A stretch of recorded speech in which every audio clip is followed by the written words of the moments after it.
अमीर सास की गरीब बहू। नैना बहुत ही सीधे और सरल स्वभाव की थी और उसको लोगों की चालबाजियां और दुनिया के दांव पेच कुछ कम ही समझ में आते थे।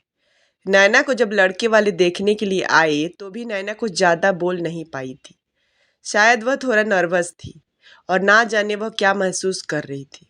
और कहते हैं ना कि हर कोई इतना कह नहीं पाता जितना वो महसूस करता है। बस यही बात नैना पर एकदम सूट करती थी।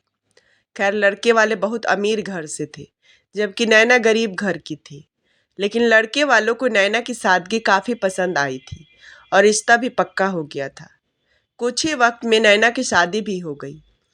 शादी के 15 दिन बाद ही पहली दिवाली आई तो नैना की सास शकुंतला जी, जो कि बहुत ही सुलझी हुई समझदार इंसान थी, वो जानती थी कि नैना ज़्यादा बोलती नहीं है।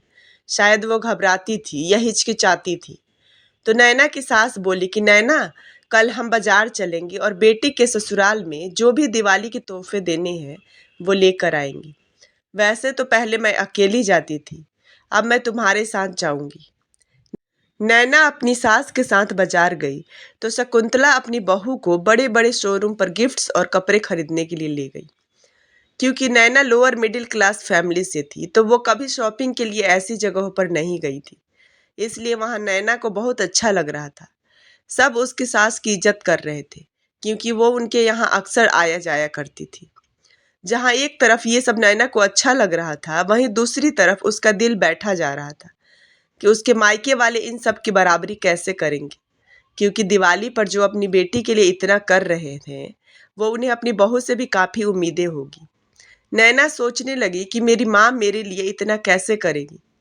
नैना के पिताजी की 8 साल पहले ही मौत हो चुकी थी। मायके में नैना का सहारा सिर्फ उसकी माँ ही थी। उसका भाई कुंदन अभी 22 साल का था और पढ़ रहा था। नैना ने बातों बातों में अपने घर पर गिफ्ट और कपड़ों वाली बात बताई तो उसकी माँ ने अपनी चूड़ियाँ गिरवी रखकर नैना के लिए काफ़ी कुछ खरीद लिया और दिवाली पर नैना के भाई कुंदन को सामान लेकर उसके ससुराल भेज दिया। सबने खाना खाया और नैना किचन में बर्तन रखने गई तो नैना की सास शकुंतला जी ने कुंदन से एक बात कही, बेटा अगर बुरा न मानो तो एक बात कहूँ। कुंदन पहले थोड़ा घबराया, फिर बोला कि जी आंटी जी कहिए।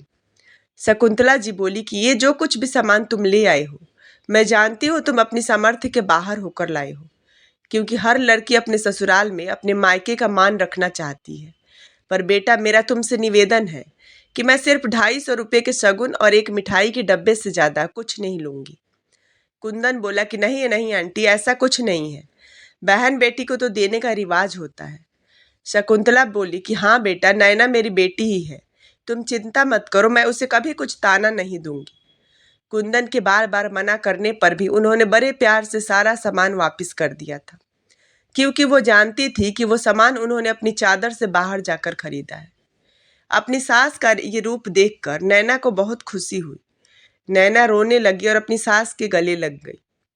दोस्तों, सही कहते हैं कि प्यार किसी दुकान पर नहीं मिलता, बस महसूस करो तो अपने अंदर ही है।